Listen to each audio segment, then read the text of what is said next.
हाँ जी, voice confirm कर दीजिए।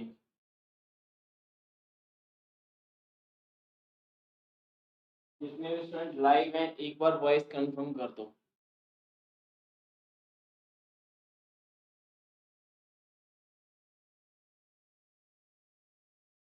आवाज आ रही, क्विकली बता दो।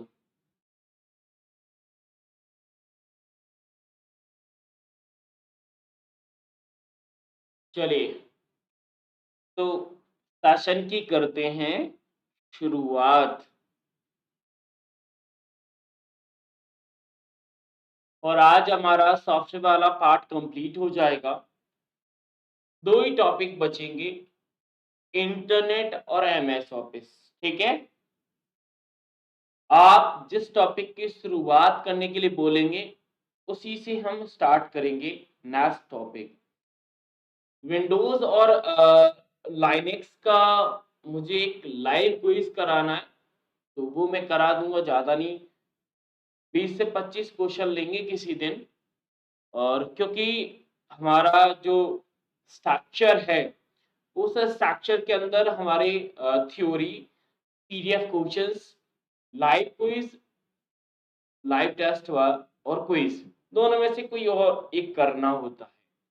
तो विंडोज और लाइनेक्स की क्विज रह गए हैं, वो भी क्विज वैसे तो बैच से आपने किए होंगे, जिन लोगों के पास बैच हम लोगों ने रोल कराया है, तो उन लोगों ने बैच से क्विज लगाए होंगे, उम्मीद है। अगर नहीं लगाए तो जॉब वालों से मैंने बोला था कि कम से कम आप लोग, ठीक है ना, कम से कम आप लोग क्या करना कि जो लाइव मैं एमसीक्यू करा रहा हूँ उसे तो करना ही करना। ठीक है, ये मिनिमम है। बाकी मैक्सिमम आप अपने बैच से जितने क्विज लगा सकते हो उतने लगा सकते हैं, चॉइस है आपकी। ठीक है, हाँ जी। नहीं मिलती, देखो लाइट नहीं मिलती तो वो तो पता है कि क्यों नहीं मिलती। हाँ जी, ठीक है। चलिए, आज जो टॉपिक है, या फिर बोलूं मैं टॉपिक ना कहते हुए कंसेप्ट हैं, तो वो कंसेप्ट ऐसे हैं कि हमेशा पेपर में नहीं आते, बट आते हैं तो परेशान जरूर करते हैं। इसीलिए आज आपको मैं कोई नोट्स प्रोवाइड नहीं कराऊंगा कि इसके आपको नोट्स दे दूं। इनको आपको अपनी नोटबुक में लिखना ही पड़ेगा, साथ ही साथ में लिखना होगा। जिनके पास नोटबुक नहीं है प्लीज ले लीजिएगा, पेन और रजिस्टर दोनों होना जरूरी है आज के लिए। ठीक है, चले वीडियो करेंगे सर। हाँ, कल वॉइस थोड़ी नहीं आई थी, प्रॉब्लम था। बट लाइट चली जाती जब वॉइस की प्रॉब्लम आती है, लाइट जब तक रहती है तब तक कोई इशू नहीं आता। ठीक है। हम्म।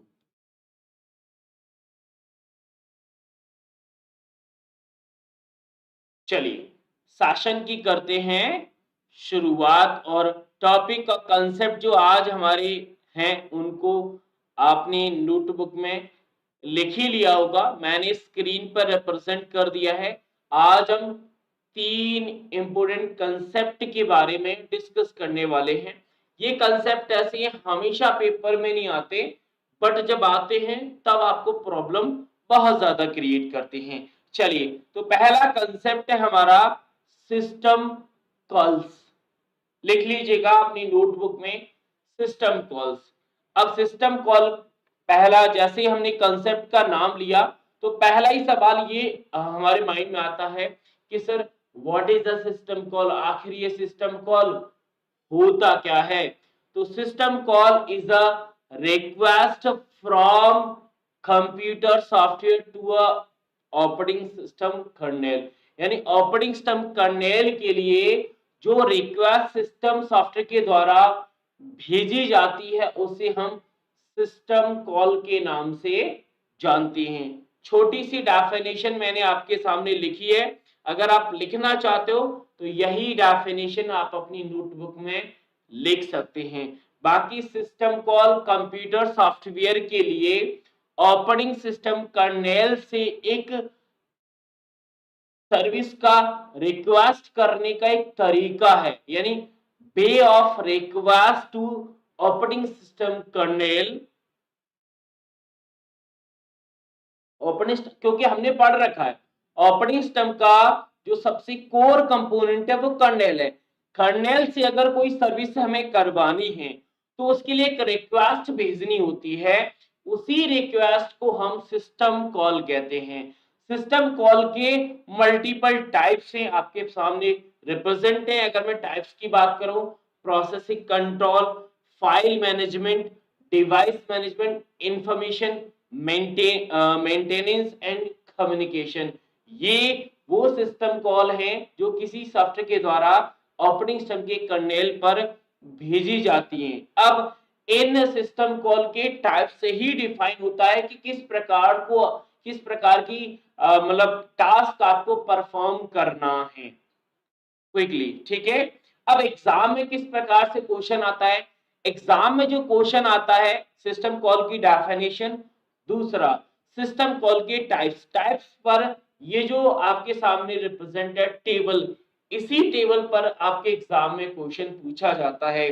पहले मैं टेबल को समझा देता हूं, उसके बाद आपको ये टेबल अपनी नोटबुक में ड्रॉ करनी है। इन पर क्वेश्चन कैसे आते हैं उसकी भी मैं बात करूंगा आपसे, ठीक है। चलिए, तो सिस्टम कॉल इस टेबल में क्या लिखा है, प्रोसेस है। विंडोज और यूनिक्स में वो सिस्टम कॉल जो इन प्रोसेसिंग के लिए किए जाते हैं, जिसमें सबसे पहले नंबर पर हमारा प्रोसेस कंट्रोल आता है। प्रोसेस को कंट्रोल करने के लिए विंडोज में जो सिस्टम कॉल यूज होते हैं उनमें सबसे पहले नंबर पर क्रिएट प्रोसेस है, एग्जिट प्रोसेस है, वेट फॉर सिग्नल ऑब्जेक्ट है। ये विंडोज में होने वाली प्रोसेस कंट्रोल के लिए सिस्टम कॉल्स हैं। वहीं अगर मैं यूनिक्स और लाइनेक्स की बात करूं तो यूनिक्स और लाइनेक्स में जो प्रोसेस कंट्रोल करने के लिए जो सिस्टम कॉल्स हैं उसमें फॉक्स है, एग्जिट है एंड वेट है। ये तीन प्रकार के सिस्टम कॉल यूनिक्स और लाइनेक्स में यूज होते हैं प्रोसेस को कंट्रोल करने के लिए। आ रहा है समझ में। अगली कैटेगरी पर अगर हम जाएं तो फाइल मैनिपुलेशन के लिए जो विंडोज में सिस्टम कॉल यूज होते हैं उसमें क्रिएट फाइल है, रीड फाइल है, राइट फाइल है एंड क्लोज हैंडल है। वहीं अगर हम यूनिक्स और लाइनेक्स की बात करें तो यूनिक्स लाइनेक्स में ओपन है फाइल मैनिपुलेशन के लिए, रीड है, राइट है एंड क्लोज है। ये चार हमारे फाइल मैनेजमेंट के संबंध में आते हैं। आगे अगर हम जाएं तो डिवाइस मैनेजमेंट के संबंध में विंडोज में सेट कंसोल मोड है, रीड कंसोल मोड है, राइट कंसोल मोड है। अगर हम यूनिक्स और लाइनेक्स में बात करें तो IOTL है, रीड है और राइट है। ये यूनिक्स और लाइनेक्स में डिवाइस मैनेजमेंट के संबंध में सिस्टम कॉल किए जाते हैं। बाकी आपको ये तीन हो गए। चौथा आपको कम्युनिकेशन वाला याद रखना है। कौन सा, कम्युनिकेशन वाला। ये चार आपको इंपोर्टेंट तरीके से याद करनी है। कम्युनिकेशन के विंडोज में create pipe, mapping, map, view of file, ये तीन विंडोज में यूज होते हैं। अगर हम यूनिक्स और लाइनेक्स में बात करें pipe, SHM, get and mmap, ये तीन यूनिक्स और लाइनेक्स में यूज होते हैं। बाकी प्रोटेक्शन और इंफॉर्मेशन मेंटेनेंस, इनको जस्ट एक बार रीड करना है, जो याद करनी है, process control, file manipulation, device management and last one is the communication maintenance या फिर मैनेजमेंट, ठीक है। तो ये वो सिस्टम कॉल है जो आपको मिनिमम तरीके से याद रखने हैं, तो इसे आप अपनी नोटबुक में जरूर करना। बाकी इनसे होता क्या है इसकी आपको जरूरत नहीं है, बहुत काफी हद तक आपको जो ऑप्शंस आएंगे उनसे एलिमिनेट हो जाएगा। जस्ट लाइक मैं क्वेश्चंस के तरीके से बता देता हूं, जो क्वेश्चन आपके एग्जाम में पूछे गए हैं उन्हीं क्वेश्चंस को मैं ओपन कर लेता हूं, फिर हम सिस्टम कॉल्स के समझेंगे। हाँ, सिस्टम कॉल का PDF चाहिएगा तो सिस्टम कॉल का मैं क्वेश्चंस वाला PDF आपको प्रोवाइड कर दूंगा। जैसे अभी रिसेंटली एग्जाम में क्वेश्चन पूछा गया था, ये रवि, ये है रिसेंटली एग्जाम में क्वेश्चन पूछा गया था, क्वेश्चन नंबर 16। इसमें पूछा है कि निम्नलिखित में से कौन सा यूनिक्स में कम्युनिकेशन सिस्टम कॉल नहीं है? अब कम्युनिकेशन सिस्टम कॉल नहीं है। कम्युनिकेशन में हमने 3 पढ़े थे। कौन-कौन से? यूनिक्स लाइनेक्स में देख लीजिए, पाइप, एसएचएम, गेट एंड एमएप, ये हमारे 3 हैं। अब इसमें पूछा जा रहा है कौन सा नहीं है। देखो, पाइप है, एसएचएम गेट है, एमएप है, स्लीप स्लीप नहीं है, तो आंसर कौन सा होगा? Option number 4 is the correct answer. इसी प्रकार अगर मैं बात करूं कि क्वेश्चन नंबर 17 एंड 18 एक बार पढ़िएगा। फाइल मैनेजमेंट के संबंध में कौन सा सिस्टम कॉल नहीं है जो लाइनेक्स में, लाइनेक्स यूनिक्स के लिए कौन सा सिस्टम कॉल फाइल मैनेजमेंट के संबंध में यूज नहीं होता है? चलिए, तो फाइल के लिए हमने कौन-कौन से पढ़े हैं? देखो, फाइल के लिए हमने ओपन पढ़ा है, रीड, राइट एंड क्लोज, ये 4 पढ़े हैं। ओपन, रीड, राइट, क्लोज पढ़िएगा भाई। ओपन है, क्लोज है, राइट है, लेकिन वेट नाम का कोई सिस्टम कॉल आपने फाइल मैनेजमेंट के संबंध में नहीं पढ़ा, तो आंसर सेकंड हो जाएगा। इसी प्रकार अगर क्वेश्चन नंबर 17 पढ़ना चाहो तो ऑपरेटिंग सिस्टम की सर्विसेज तक एक्सेस करने के लिए जो इंटरफेस प्रदान करता है उसे क्या कहते हैं? Sir, it is a system call, जिसकी हम बात कर रहे हैं। तो सबसे ज्यादा इंपॉर्टेंट क्या है? सर, ये जो टेबल है ना, वो इंपॉर्टेंट है। ये टेबल आपको बनानी है। इस टेबल में स्क्रीनशॉट ले लीजिएगा, ठीक है, बाद में बना लेना। Process, file, device and communication, last में इंफॉर्मेशन प्रोडक्शन को पढ़ना जरूर है। जैसे इंफॉर्मेशन में अगर मैं बात करूं, get current process ID Windows में, सेट टाइमर विंडोज में और स्लीप, ये 3 हमारे विंडोज में आते हैं। यूनिक्स और लाइनेक्स की बात करें, get, PID, alarm and sleep, ये 3 हमारे विंडो यूनिक्स और लाइनेक्स में यूज होते हैं इंफॉर्मेशन मेंटेनेंस के लिए। वहीं प्रोडक्शन की बात करें तो get, set file security, initialize file descriptor, set security descriptor group, ये 3 विंडोज में यूज होते हैं। वहीं अगर हम यूनिक्स लाइनेक्स की बात करें तो ch मोड यूज होता है, यू मास्क होता है और ch आउन यूज होते हैं। ये यूनिक्स और लाइनेक्स के हैं। तो उम्मीद है कि सिस्टम कॉल वाला जो कंसेप्ट है वो आपका क्लियर हुआ होगा। ये वो कंसेप्ट है जो हमेशा सॉरी, हमेशा नहीं आता, बट आता है तो परेशान ज्यादा करता है। चलिए, तो एक बार कंफर्म करिए कि हाँ सर ये तो क्लियर है, मैं जिससे आगे बढ़ूंगा। कंफर्म कर दीजिए, हाँ जी। चलिए, अगला कंसेप्ट है वूटिंग, क्योंकि 3 ही टर्म थे, system calls, booting and troubleshooting. दूसरे कंसेप्ट की बात करते हैं जिसका नाम वूटिंग है। तो जैसा कि आप सभी को पता है, कोई भी कंसेप्ट होता है तो हमारे जहन में एक ही सवाल आता है कि व्हाट इज दिस, आखिर ये होता क्या है? तो वूटिंग क्या है? Sir, booting is a process of starting a computer, यानी कंप्यूटर जो स्टार्ट होता है उसी प्रोसेस को हम वूटिंग कहते हैं। अगर ये आता है तो वूटिंग डेफिनेशन आपकी क्लियर है। लेकिन एग्जाम में जो वूटिंग, जिस प्रकार हमने सिस्टम कॉल के टर्म को समझा था, वैसे ही वूटिंग को समझना होगा, क्योंकि वूटिंग में बहुत सारे ऐसे टर्म हैं जो यूज होते हैं और एग्जाम में पूछा यही जाता है कि ये जो टर्म कहां पर यूज होता है, या फिर उस टर्म का क्वेश्चन एलिमिनेशन में वूटिंग से हमें बड़ा महत्व या बड़ा यूज होता है। कैसे, आगे आपको समझ में आएगा। ठीक है सर, एक बार और समझा दो, एक बार और समझा दो। अच्छा, सिस्टम कॉल को अगेन मैं रिपीट करूंगा तब समझ लेंगे, फिर आगे समझते हैं वूटिंग को पहले, फिर हम आगे बात करते हैं, ठीक है। चलिए, अगर हम वूटिंग सीक्वेंस की बात करें कि आखिर वूटिंग प्रोसेस किस सीक्वेंस में चलता है, तो उसके लिए हमें वूटिंग सीक्वेंस की डेफिनेशन को समझना होगा। सर, वूटिंग स्टार्टअप का एक सीक्वेंस है जो कि चालू होने पर कंप्यूटर के ऑपरेटिंग सिस्टम को शुरू करता है।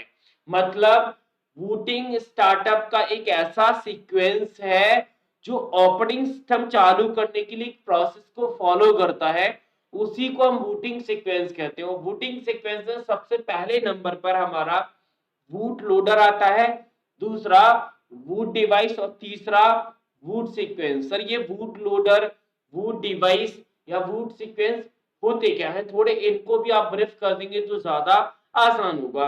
देखो बूट लोडर का मतलब, जैसे अगर आपको याद हो तो लाइनेक्स यूनिक्स में मैंने आपको लोडर पढ़ाए थे। लाइनेक्स का लोडर कौन कौन से थे सर? LINO लाइनेक्स का लोडर था, GRUB लाइनेक्स का लोडर था, लोड लाइन हमारा लाइनेक्स का, 3 लोडर पढ़ाए थे। वही अगर मैं बात करूं आपका विंडोज में, तो विंडोज के लिए हमारा लोडर कौन सा आता है, एक बार कंफर्म करो। एंटी लोडर, हाँ जी।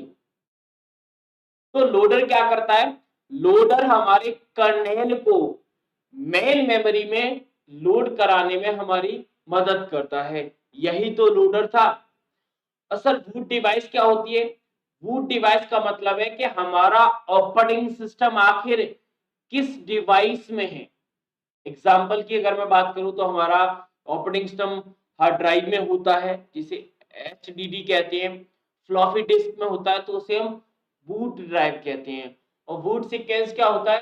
बूट सीक्वेंस का मतलब है कि हमारे बूटिंग का एक सीक्वेंस होता है जिसमें अलग अलग एलिमेंट का अलग अलग ऑब्जेक्ट होता है, उसे हम बूट सीक्वेंस कहते हैं। जैसे सबसे पहले नंबर पर हमारा पावर ऑन बटन प्रेस होता है, उसके बाद बायोस का काम आता है, बायोस के बाद सीधा हमारा CMOS और उसके बाद हमारे कर्नेल का मेन काम आ जाता है। तो ऐसे बूट सीक्वेंस है जो कि आगे बूटिंग प्रोसेस का एक फिगर है, उसके माध्यम से आपको प्रॉपर समझ में आएगा क्या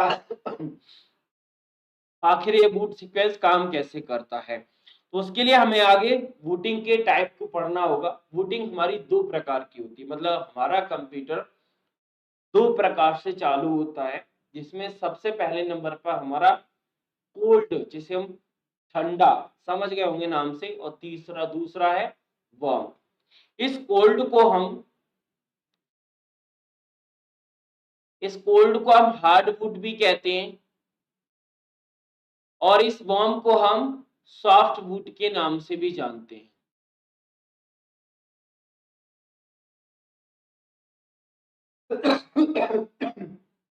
सॉरी।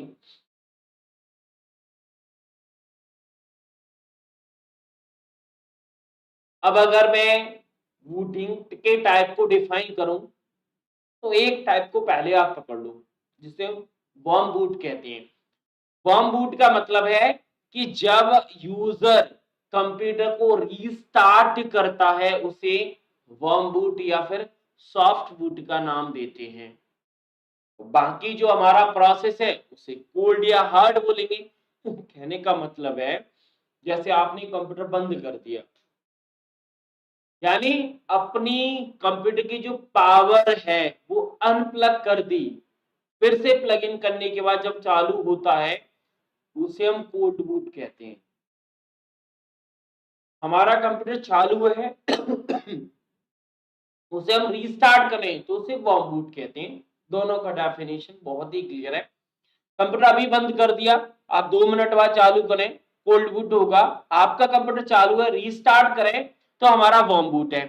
सिंपल आपको एक चीज याद रखनी है कि रीस्टार्ट का मतलब वार्म बूट होता है, बाकी जितनी बूटिंग होगी वो हमारे कोल्ड में जाएगी। रीस्टार्ट करने के भी 2 तरीके होते हैं, या तो आप की स्टॉक की मदद से कर सकते हैं, जिसे हम शॉर्टकट की का नाम देते हैं। आपकी स्क्रीन पर रिप्रेजेंटेड शॉर्टकट की, इसकी मदद से आप कंप्यूटर को रीस्टार्ट कर सकते हैं। दूसरा, हमारे कंप्यूटर में एक पावर ऑन बटन भी आता है रीस्टार्ट का, वहां से भी आप कंप्यूटर को रीस्टार्ट मोड में ले जा सकते हैं। छोटा सा बटन आता है, आप अपनी कैबिनेट में देखिएगा, आपके पास अगर PC है तो वहां से छोटा बटन होता है, उसे जैसे प्रेस करेंगे हमारा कंप्यूटर रीस्टार्ट हो जाएगा। तो बूटिंग 2 प्रकार की है, वार्म और कोल्ड। वार्म समझ में आएगा, जिसे हम रीस्टार्ट रखेंगे, बाकी अपने आप क्लियर हो जाएगा।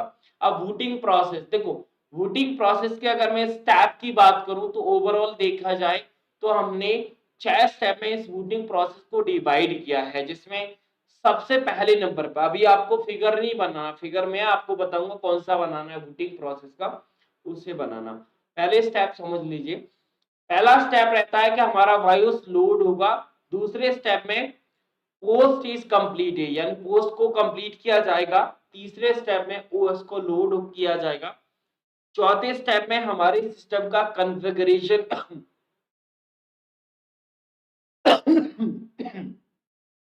सॉरी कॉन्फ़िगरेशन होगा।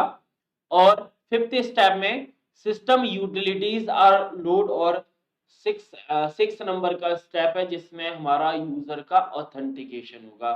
ये 6 स्टेप है जिनमें हमारा बूटिंग प्रोसेस कंप्लीट होता है। लेकिन आपको फिगर में ये बूट का मतलब बूटिंग प्रोसेस का ये वाला फिगर बनाना है। इसे आप अपनी नोटबुक में डाउनलोड कर लीजिए, मतलब डाउनलोड का मतलब है राइट डाउन कर लीजिए। इसे मैं समझाता हूं कि इसे कैसे आपको समझना होगा, कैसे आप इसे ड्रॉ करेंगे। इसे आप बना लीजिए, फिर मैं इसे समझाता हूं। जिसमें सबसे पहले नंबर पर पावर ऑन बटन आता है, देन उसके बाद बायोस आता है। बायोस परफॉर्म करता है पोस्ट को। पोस्ट जैसे ही कंप्लीट होगी एमबीआर का काम आएगा। एमबीआर सीएमओ सीएमओएस जानते हैं आप, पढ़ाया भी था मैंने मदरबोर्ड के कंपोनेंट में। उसके बाद बूट स्टेप लोडर का काम आएगा, बूट फाइल लोड की जाएंगी।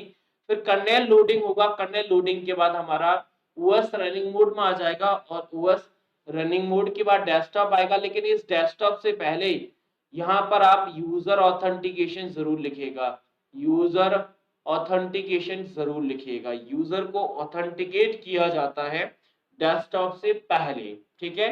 ये एक सीक्वेंस है जहां पर हमारा बूटिंग प्रोसेस कंप्लीट होता है। इसे आप बनाइएगा, इसी से एग्जाम में मल्टीपल क्वेश्चंस आपको देखने के मिलेंगे। एक बार इस फिगर को पूरा कंप्लीटली समझते हैं। चलिए, तो सबसे पहले आपको पावर ऑन बटन प्रेस करना होगा। जैसे ही आप पावर ऑन बटन प्रेस करोगे, प्रेस करते ही आपका वायोस लोड हो जाता है। सर वायोस क्या होता है?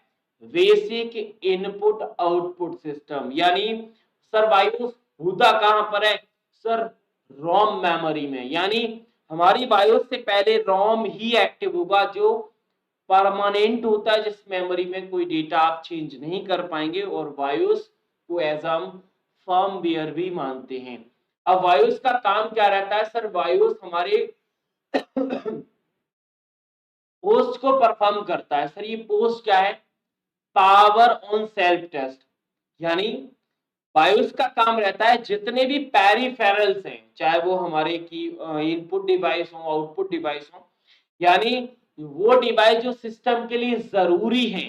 मैन मेमोरी भी हो सकती है, सेकेंडरी मेमोरी भी हो सकती है, हमारी मॉनिटर भी हो सकता है, कीबोर्ड माउस हो सकता है। उनको चेक करने का काम रहता है इस बायोस का, जिसे हम पोस्ट का नाम देते हैं। क्या देते हैं? पोस्ट का नाम देते हैं। और जैसे ही हमारी पोस्ट कंप्लीट होती है, हमें एक बीप साउंड सुनाई देती है। बीप साउंड अभी आप पढ़ोगे ट्रबल शूटिंग में। बीप साउंड का मतलब एक आवाज जो ये कंफर्म करती है कि हमारा वॉइस पूरी तरीके से कंप्लीट हो चुका है। तो दो प्रोसेस हमने पढ़ ली, जिसमें सबसे पहले नंबर पे बायोस जो कि पोस्ट को परफॉर्म कर रहा था, और पोस्ट के बाद काम आता है इस एमबीआर का। सर ये एमबीआर क्या है? मास्टर बूट रिकॉर्ड है, जो कि हमारे बूट डिवाइस के फर्स्ट सेक्टर में स्टोर होता है। और यहीं से हमारी बूटिंग फाइल को लिया जाता है, जो कि लोडर लेता है। कौन लोडर? सर जो हमारे ऑपरेटिंग सिस्टम के कर्नेल को मैन मेमोरी में लोड कराएगा। ये कंप्लीट प्रोसेस है, इस प्रोसेस को समझना होगा। और बूटिंग प्रोसेस में सबसे ऑपरेटिंग सिस्टम का सबसे पहले नंबर पे कौन सा पार्ट आता है? सर कर्नेल आता है। इसीलिए अगर आपको याद हो तो बूटिंग फाइल के बाद मैंने कर्नेल लोडिंग लिखा है। कर्नेल लोडिंग होने के बाद हमारा ऑपरेटिंग सिस्टम रन होता है। तो ये कंप्लीट प्रोसेस है जिसे हमें समझना होता है, बस ये सीक्वेंस हमें पढ़ना होता है। अगर आपको स्टेप याद हो तो एक स्टेप पढ़ा था जिसमें सिस्टम कॉन्फ़िगरेशन की हम बात कर रहे थे। सर सिस्टम कॉन्फ़िगरेशन में क्या होता है? सिस्टम कॉन्फ़िगरेशन में जैसे रजिस्ट्री है, हमारे पेरिफेरल्स है, हमारी ड्राइव्स है, हमारे ऑपरेटिंग सिस्टम की जो रजिस्ट्री को कॉन्फ़िगर करना है, हमारी ऑपरेटिंग सिस्टम को मेन मेमोरी में ले जाना है। तो ये जो काम है ना, वो सिस्टम के कॉन्फ़िगरेशन से यूज होता है। बाकी यूटिलिटीज भी हमने देखी थी, जो कि मैंने स्टेप की बात करूं तो यूटिलिटीज में से कोई एंटीवायरस है तो वो लोड करेगा, हमारी वॉल्यूम कंट्रोल है वो लोड करेगा, हमारे पीसी के जितने भी कार्ड्स हैं वो अनप्लग या प्लग रहेंगे तो उनको लोड करेगा। तो ये कंप्लीट प्रोसेस है जो बूटिंग प्रोसेस में कंप्लीट होती है। तो अगेन रिपीट करिएगा, हमारा पावर ऑन बटन, उसके बाद बायोस, बायोस के बाद हमारा मास्टर बूट रिकॉर्ड का काम आता है, फिर उसके बाद CMOS जहां से हमारी बूटिंग की सेटिंग को लिया जाता है, फिर बूट स्टेप लोडर का काम आता है जो कि कर्नेल को लोड कराएगा, कर्नेल के बाद हमारा ओएस, ओएस के बाद यूजर का ऑथेंटिकेशन, ऑथेंटिकेशन के बाद डेस्कटॉप, यानी वो स्क्रीन जो सब बूटिंग के बाद सबसे पहले नंबर पे आती है उसे हम डेस्कटॉप का नाम देते हैं। तो ये कंप्लीट प्रोसेस है जो कि बूटिंग प्रोसेस में आपको पढ़नी होती है। ठीक है, चलिए लास्ट कंसेप्ट बटा जिसका नाम है ट्रबल शूटिंग। वैसे मैंने सॉफ्टवेयर में इसको पढ़ाया था ट्रबल शूटिंग, लेकिन काफी स्टूडेंट का डाउट ये था कि सर ट्रबल शूटिंग आखिर किस प्रकार से हमारे ट्रबल शूटिंग, या फिर ट्रबल शूटिंग का मतलब क्या था। सर ट्रबल शूटिंग का मतलब था कि कोई ऐसा फॉल्ट, कोई ऐसा एरर जो कि या तो सिस्टम से रिलेटेड हो सकता है या सॉफ्टवेयर से, तो उसे सही करने की प्रोसेस को हम ट्रबल शूटिंग कहते हैं। स्टूडेंट का डाउट ये था सर इशू या फॉल्ट किस किस प्रकार के हो सकते हैं हमारे कंप्यूटर में, वो बता दीजिए। इसीलिए ट्रबल शूटिंग को अगेन में रिपीटेड वे में लेके आया हूं। तो एक बार कंफर्म कर दो कि बूटिंग कंफर्म हुआ कि नहीं।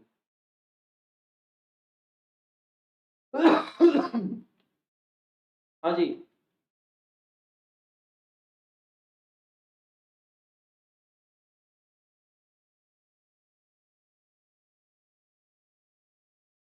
ट्रबल शूटिंग तो पढ़ाया था ना, यानी किसी प्रॉब्लम को सॉल्व करने की जो प्रोसेस है ना उसे हम ट्रबल शूटिंग कहते हैं। अब वो प्रॉब्लम या फॉल्ट कंप्यूटर सिस्टम से रिलेटेड या तो हार्डवेयर या फिर सॉफ्टवेयर किसी प्रकार का इशू हो सकता है, ठीक है ना, उसे कहते हैं ट्रबल शूटिंग। लेकिन टर्म समझने के बाद हमें फॉल्ट समझ में नहीं आए थे कि फॉल्ट कौन कौन से हो सकते हैं। तो आज ट्रबल शूटिंग के सारे में फॉल्ट लेके आया हूं। वो फॉल्ट अगर आपने पढ़ ली तो ट्रबल शूटिंग का मतलब और डेफिनेशन दोनों समझ में आ जाएगा, जिसमें सबसे पहले नंबर पे आता है द कंप्यूटर वॉन्ट स्टार्ट, यानी हमारा कंप्यूटर स्टार्ट ही नहीं हो रहा है। काफी बार आपने देखा होगा कि कंप्यूटर स्टार्ट नहीं हो रहा है, ये फॉल्ट या ये प्रोसेस हमें बहुत बार फेस करनी मिलती है। सर इसका मतलब क्या है, इसका मतलब है कि हमारा पावर सप्लाई वो फेल्ड है, पावर का प्रॉपर तरीके से सप्लाई नहीं हो रहा है, तभी हमारा कंप्यूटर स्टार्ट नहीं होता है। तो फॉल्ट और रीजन दोनों पता होना जरूरी है कि कोई जैसे सिम्टम्स नहीं होते किसी डिसीजेस के, जो सिम्टम्स होते हैं ना तो वो पता होना, जैसे हमें अगर मतलब थोड़ी ठंडी सी लग रही तो जुकाम होने वाला है, तो ये जो रीजन है ना, सिम्टम्स हमें डिफाइन करते हैं कि ये कॉज आने वाला है। तो इसी प्रकार अगर कंप्यूटर स्टार्ट नहीं हो रहा तो उसका कॉज क्या है, रीजन क्या है। सर रीजन होगा कि हमारा पावर सप्लाई प्रॉपर नहीं हो रहा है।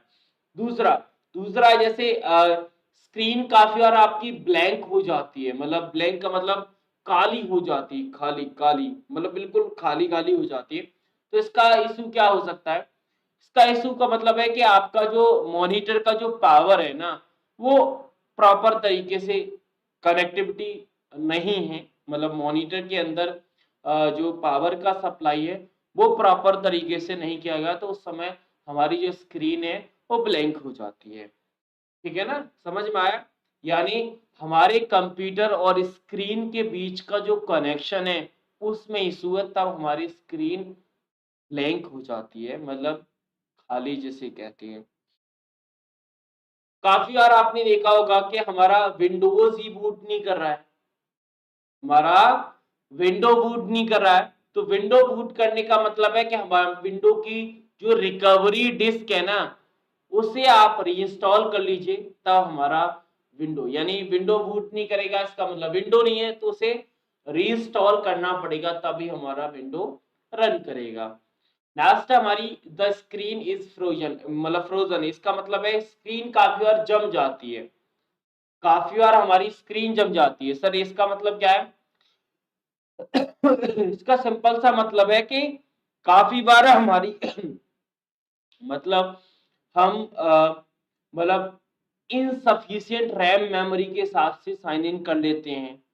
हमारी कोई फाइल करप्ट हो गई, उसे हमने ओपन कर लिया है, कोई स्पाईवेयर आ गया है, ठीक है ना, किसी फाइल को हमने मिस कर दिया है, उसे हम ओपन कर बैठे हैं, तो उस कंडीशन में हमारी स्क्रीन क्या हो जाती है? फ्रीज हो जाती है, जम जाती है। सर इसका सॉल्यूशन क्या है? सॉल्यूशन है कि आप कंप्यूटर को रीस्टार्ट कर दीजिए, तो हमारा कंप्यूटर जो प्रॉब्लम है ना फ्रीज वाली, वो सही हो जाएगी। Computer is slow, computer slow हो गया है, तो इसका मतलब क्या है? सर जाहिर सी बात है, हमारी हार्ड डिस्क के अंदर कुछ अनवांटेड फाइल आ गई, उन्हें आप रिजॉल्व कर दीजिए, तो हमारा सिस्टम की स्पीड बढ़ जाएगी। समझ में आया? काफी बार हमारे कंप्यूटर का जो स्पीड स्लो होने का रीजन ये भी होता है कि वायरस अटैक हो गया है, तो वहां पर हम सिस्टम को क्या करते हैं, मतलब एंटीवायरस या फायरवॉल को इंस्टॉल कर लीजिए। नेक्स्ट है स्टोरेज नॉइजी, मतलब जो हमारा स्टोरेज है वो काफी बार आवाज कर रहा है, तो इसका मतलब क्या है? सर हार्डवेयर फॉल्ट है। आपने देखा होगा कि फैन टूट गया है, तो उस कंडीशन में हमारा बहुत बार हार्ड डिस्क मतलब नॉइज करता है, आवाज करता है, तो ये कंडीशन हो जाती है। ओवर हीटिंग, तो ओवर हीटिंग का मतलब है कि हमारा इनसफिशिएंट कूलिंग सिस्टम नहीं है, मतलब हमें सिस्टम को कूल करने के लिए सफिशिएंट जो फैन होने चाहिए वो नहीं होने चाहिए, तब हमारा सिस्टम ओवर हीट करता है। तो उस कंडीशन को रिजॉल्व करने के लिए आप हीट जो आपका कूलिंग सिस्टम है या फिर जो फैन सिस्टम है उसे इंस्टॉल कर दीजिए, तो उस कंडीशन में आपका हो जाएगा। नेक्स्ट है स्लो इंटरनेट। काफी बार इंटरनेट स्लो हो जाता है, तो उसका रिजोल्यूशन है कि आप जो अननेसेसरी हमारी कुकीज फाइल है उन्हें, या फिर हमारी जो टेम्पररी फाइल है जो इंटरनेट के द्वारा डाउनलोड हो जाती, उन्हें आप डिलीट कर दीजिए, तो हमारा इंटरनेट की जो स्पीड है वो अपने आप बढ़ जाती है। काफी बार हमने देखा होगा कि हमारे इंटरनेट का जो कनेक्शन है वो ड्रॉप आउट हो जाता है, मतलब कट जाता है बार बार, तो उस कंडीशन में आपका जो केबल कनेक्शन है या फिर जो फोन कनेक्शन है वो कहीं ना कहीं टूट गया है, उसमें कोई इशू है, तब आपका इंटरनेट कनेक्शन वो ड्राफ्ट हो जाता है उस कंडीशन में। सीएमओएस का एरर कब आता है? सर सीएमओएस का एरर हमेशा या तो टाइम से रिलेटेड सिस्टम में कोई दिक्कत हो उस कंडीशन में जाएगा, या फिर हमारी स्क्रीन पर सीएमओएस अलर्ट नाम से मैसेज आता है, तो उस कंडीशन में हमें सीएमओएस एरर दिखता है। नेक्स्ट है computer has insufficient memory. Insufficient memory का मतलब है कि हम जितनी सफिशिएंट मेमोरी यूज करना चाहते हैं वो हमें अवेलेबल नहीं है, जितनी हम रैम की बात हुई, जैसे इनसफिशिएंट मेमोरी का मैसेज जब आता है जब हम कोई एप्लीकेशन यूज कर रहे हैं और हमारी रैम अवेलेबल नहीं है उन एप्लीकेशन को ओपन करने के लिए, तब उस कंडीशन में आता है। नेक्स्ट है computer turn on but still don't work, मतलब कंप्यूटर चालू तो रहता है लेकिन काम नहीं करता है, तो उस कंडीशन में काफी बार हमें बीप के कुछ टाइप्स डिफाइन करते हैं, जहां से हमें वीप कोड और वीप की कुछ प्रॉब्लम्स हैं उनके सॉल्यूशंस हमें इस कंप्यूटर टर्न ऑन बट मतलब डोंट वर्क से समझ लेते हैं। जैसे अगर सिंगल वीप आ रही है, तो सिंगल वीप का मतलब है कि हमारा कंप्यूटर बिल्कुल सही है, कोई प्रॉब्लम नहीं है। जैसे काफी बार हमें बीप जो है आवाज है वो कंटिन्यूस सुनाई दे रही है, तो उस कंटिन्यूस सुनाई का मतलब है कि पावर सप्लाई प्रॉब्लम है। पावर सप्लाई चेक करिए, तो पावर सप्लाई में दिक्कत होगी तभी वो बीप कंटिन्यूस सुनाई देती है। काफी बार हमें छोटी छोटी बीप बार बार सुनाई देती है, तो उस कंडीशन में पावर सप्लाई या कीबोर्ड में इशू आता है। लास्ट है एक लंबी बीप, एक छोटी बीप आती है, तो उसमें मदरबोर्ड में इशू आता है। अगर लंबी बीप हमें रिपीट होती रहती है तो उस समय रैम में इशू आता है, या फिर हमें कोई बीप मतलब नो बीप नो डिस्प्ले, तो उस समय पावर सप्लाई हमें पता ही है कि अगर कुछ हो ही नहीं रहा है तो पावर सप्लाई का यूज आएगा। बाकी और भी कॉज होते हैं, कभी कीबोर्ड का कॉज आता है, कीबोर्ड काम नहीं करता, माउस काम नहीं करता, मॉनिटर काम नहीं करता, ये वो डिफरेंट डिफरेंट कॉज है। तो उम्मीद करता हूँ ट्रबल शूटिंग के जो कॉज मैंने अभी आपको बताया, जो रीजंस बताए, उनके आधार पर आप समझ गए होंगे कि आखिर ट्रबल शूटिंग होता क्या है। अब कंफर्म करो।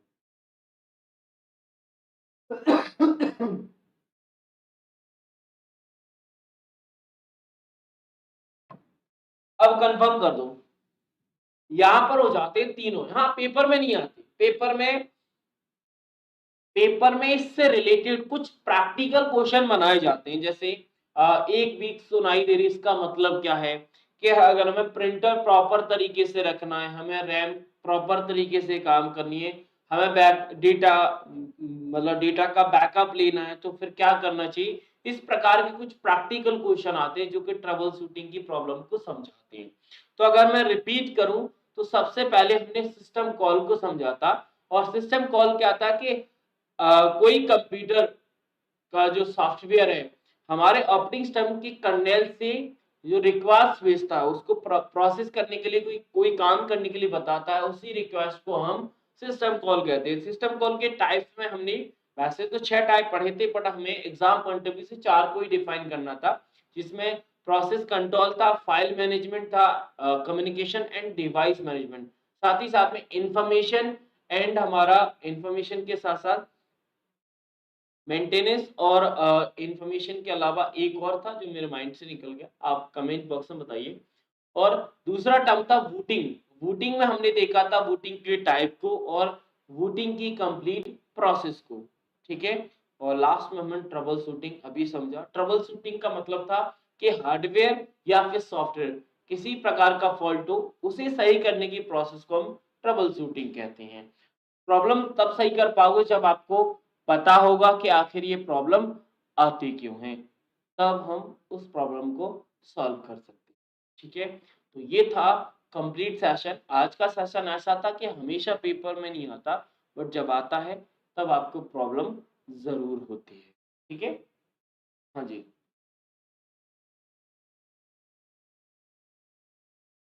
अब आपके पास दो टॉपिक बचे हुए हैं। आपके पास दो टॉपिक बचे हैं। पहला टॉपिक है नेटवर्क एंड इंटरनेट,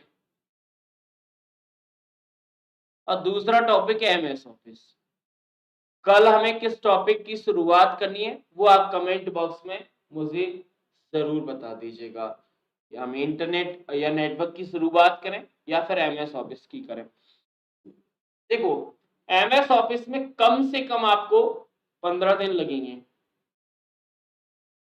और इस इंटरनेट नेटवर्क पे आपको ज्यादा से ज्यादा 2 से 3 दिन लगेंगे बस। 2 से 3 दिन में आपका इंटरनेट नेटवर्क हो जाएगा और एमएस ऑफिस में कम से कम 15 दिन लग जाएंगे। तो आपको जो टॉपिक करना है आप मुझे बता दीजिएगा, मैं उसी टॉपिक की शुरुआत कर दूंगा। अगर मैं क्वेश्चंस के वेटेज की बात करूं तो लगभग 20 नंबर का ये आता है, और नेटवर्क और इंटरनेट लगभग ये हमारे 7 से 8 नंबर का ये भी हो जाता है। तो अच्छा खासा वेटेज है दोनों टॉपिक का। हाँ जी, एमएस ऑफिस में MS Word, Excel, PowerPoint सब कुछ आता है। हाँ जी। आप लोग कमेंट कर दीजिएगा, जो लोग बाद में इस वीडियो को देख रहे हैं, आप कमेंट कर बता दीजिएगा कि नेटवर्क इंटरनेट की शुरुआत करनी चाहिए या फिर एमएस ऑफिस की। जिसका ज़्यादा वेटेज आएगा, मतलब कमेंट आएगा, उस हिसाब से मैं कल एक नया टॉपिक स्टार्ट करेंगे, ठीक है। बाकी किसी का कोई डाउट, कोई परेशानी है तो आप कमेंट बॉक्स में या फिर व्हाट्सएप नंबर पर अपना डाउट पूछ सकते हैं। कोई प्रॉब्लम है तो बता दीजिए, अदरवाइज मैं विदा दूंगा आपसे। हाँ जी।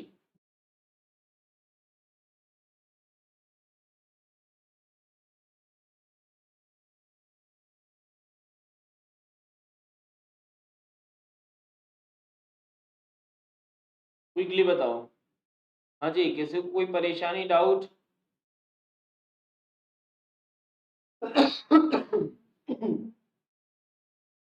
नेटवर्क करवा दीजिए, एमएस ऑफिस कर, दोनों आ रही, आप बता दीजिएगा, कमेंट में देख लूंगा सबका, उसी हिसाब से हम कर लेंगे, ठीक है।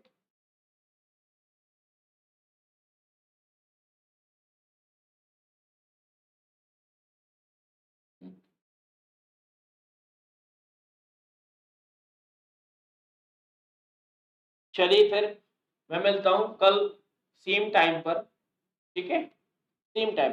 और हाँ भाई, जिन्होंने रिसेंटली ज्वाइन किया है, तो आप लोग स्टडी स्टार्ट कर दीजिए और आप अपने स्टडी टाइम को 2 टाइम में डिवाइड कर दो। पहला जो करंट में टॉपिक चल रहा है उसे फिनिश करो और दूसरे टाइम पर जो टॉपिक निकल गए लेक्चर 1 से लाइव सेशन रिकॉर्डिंग में है, वहाँ से स्टार्ट कर दीजिए, ठीक है? हाँ जी, चलिए। मिलेंगे अगले वीडियो में, तब तक के लिए थैंक यू।